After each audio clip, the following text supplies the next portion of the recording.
તો નમસ્કાર દર્શક મિત્રો, સ્વાગત છે તમારું અમારી આ યુટ્યુબ ચેનલમાં. તો મિત્રો, આજ રોજ છે ગુજરાત બજેટ 2025-26 છે તે રજૂ કરવામાં આવ્યું છે.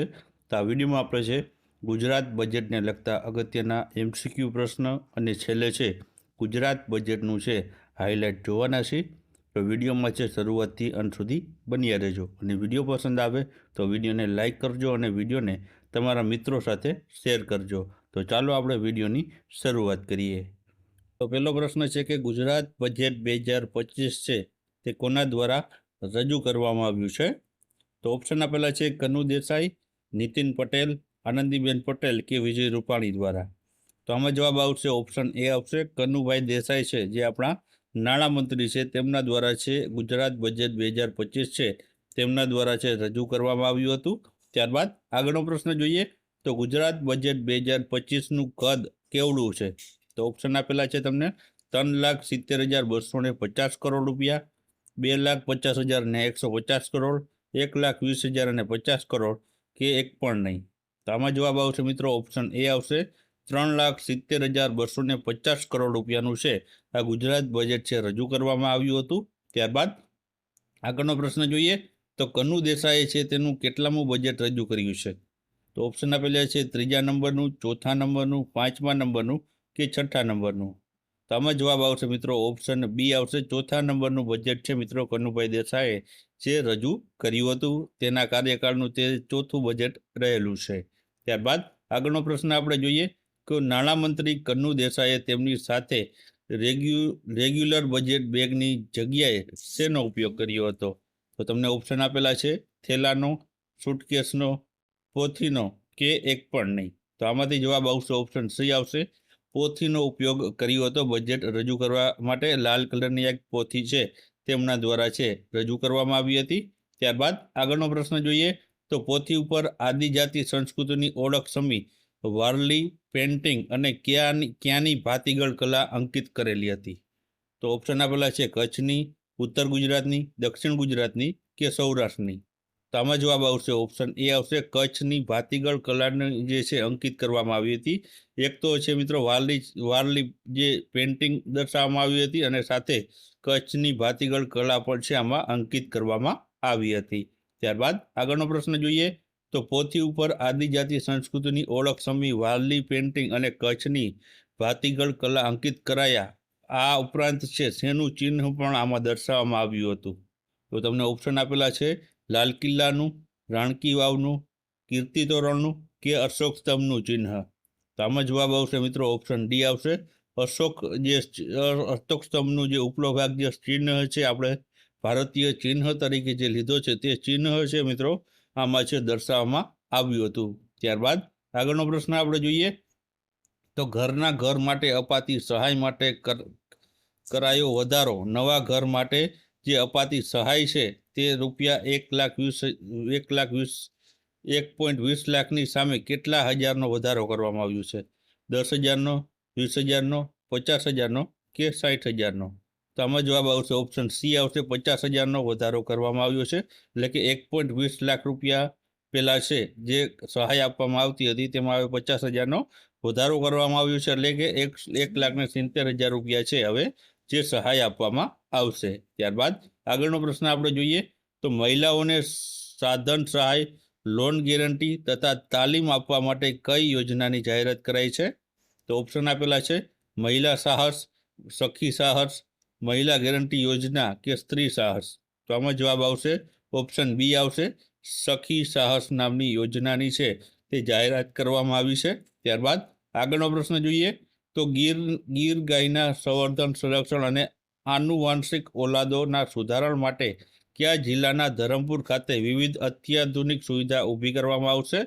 તો ઓપ્શન આપેલા છે બનાસકાંઠા, સુરત, પોરબંદર કે અમરેલીમાં. તો આમાં જવાબ આવશે ઓપ્શન સી આવશે. પોરબંદર ખાતે છે આવી સુવિધાઓ છે ઉપલબ્ધ કરાવવામાં આવશે. ત્યારબાદ આગળનો પ્રશ્ન આપણે જોઈએ તો મેન્યુફેક્ચરિંગ પાર્ક અને ટેક્સટાઇલ નીતિથી કેટલા લાખ રોજગારીનું સર્જન કરવામાં આવશે? તો ઓપ્શન છે 1 લાખ, 2 લાખ, 3 લાખ કે 5 લાખ? તો આમાં જવાબ આવશે ઓપ્શન ડી આવશે. 5 લાખ જેટલી છે જે નવી રોજગારીઓનું સર્જન છે આ મેન્યુફેક્ચરિંગ પાર્ક અને ટેક્સટાઇલ નીતિ દ્વારા છે કરવામાં આવશે. ત્યારબાદ આગળનો પ્રશ્ન છે કે ગુજરાત સરકારે પ્રાથમિક શાળાઓના વિદ્યાર્થીઓને ભોજન સારી ગુણવત્તાનું અને સમયસર મળી રહે તે માટે કઈ યોજનાની જાહેરાત કરી છે? તો ઓપ્શન છે સેન્ટ્રલાઇઝ કિચન, હોમ કિચન, આપણો ખોરાક કે એક પણ નહીં. તો આમાં જવાબ આવશે મિત્રો ઓપ્શન એ આવશે. સેન્ટ્રલાઇઝ કિચન નામની યોજના છે તે ગુજરાત સરકારના પ્રાથમિક શાળાઓના વિદ્યાર્થીઓ માટે છે, જે ભોજનની ગુણવત્તા સારી અને સમયસર મળી રહે તે માટે આ યોજના છે તેની જાહેરાત કરી છે. ત્યારબાદ આગળનો પ્રશ્ન છે કે ગુજરાત બજેટ 2025માં કયા બે નવા એક્સપ્રેસ વે વિકસાવવાની જાહેરાત કરવામાં આવી છે? તો ઓપ્શન આપેલા છે Namo Shakti express way, Somnath Dwarka express way, Dwarkadhish express way કે એ અને બી બંને. તો આમાં જવાબ આવશે ઓપ્શન ડી આવશે, એ અને બી બંને, એટલે કે નમો શક્તિ એક્સપ્રેસ વે અને સોમનાથ દ્વારકા એક્સપ્રેસ વે આ બે નવા એક્સપ્રેસ વે વિકસાવવાની જાહેરાત છે આ બજેટમાં કરવામાં આવી છે. ત્યારબાદ આગળનો પ્રશ્ન જોઈએ કે જનતા જૂથ અકસ્માત વીમા યોજના અંતર્ગત હવે છે કેટલા રૂપિયાનો વીમા કવચ છે પૂરું પાડવામાં આવશે?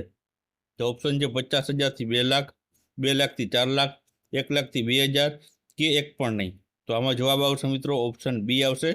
2 લાખથી 4 લાખની હવે છે તે વીમા કવચ છે પૂરું પાડવામાં આવશે. પહેલા મિત્રો છે 50,000થી 2 લાખ સુધીનું છે તે વીમા કવચ છે આ યોજના અંતર્ગત છે પૂરું પાડવામાં આવતું હતું, જે હવે વધારીને 2 લાખથી 2 થી 4 લાખ સુધીનું કરવામાં આવ્યું છે.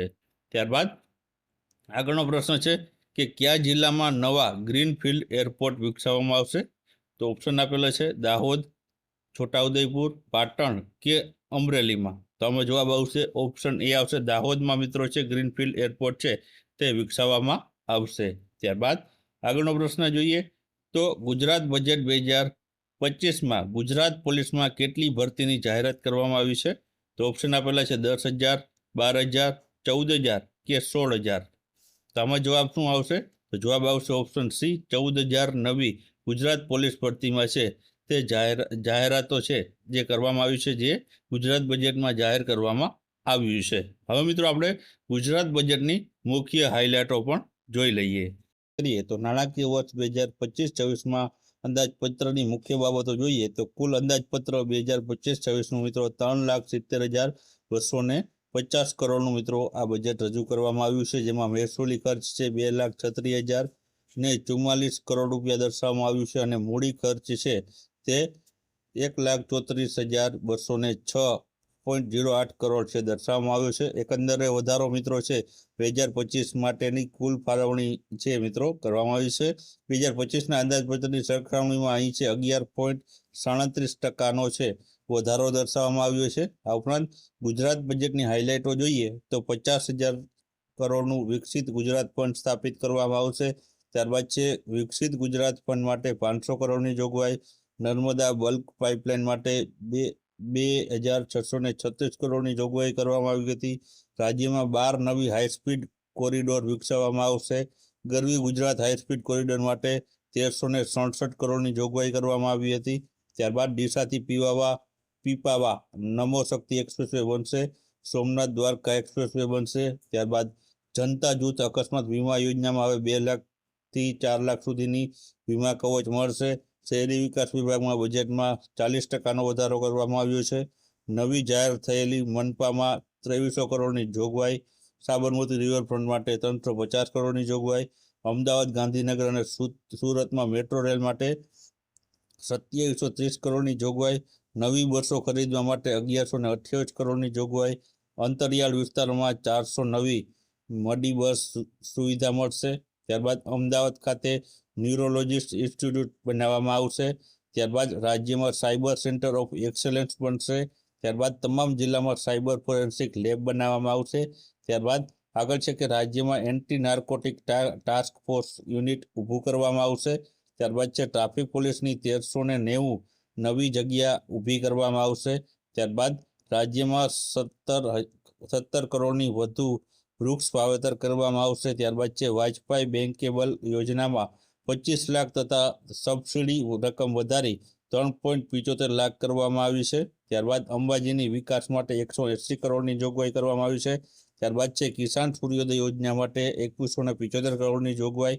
ત્યારબાદ કિસાન ક્રેડિટ કાર્ડ ધિરાણમાં 4% વ્યાજ રાહત માટે 1252 કરોડની જોગવાઈ કરવામાં આવી હતી. ત્યારબાદ પ્રાકૃતિક ખેતીમાં 400 કરોડની જોગવાઈ કરવામાં આવી હતી. ખેડૂતોને ટ્રેક્ટરની સહાયમાં 1 લાખ કરવામાં આવી છે. ત્યારબાદ ખેતરોમાં ફેન્સિંગ બનાવવા માટે 500 કરોડની જોગવાઈ કરવામાં આવી છે. ત્યારબાદ છે ન્યૂ ગુજરાત પેટર્ન યોજનામાં 37.5% વધારો સાથે 1100 કરોડની જોગવાઈ કરવામાં આવી છે. ત્યારબાદ મુખ્યમંત્રી શ્રમિક બસેરા યોજના માટે 200 કરોડની જોગવાઈ.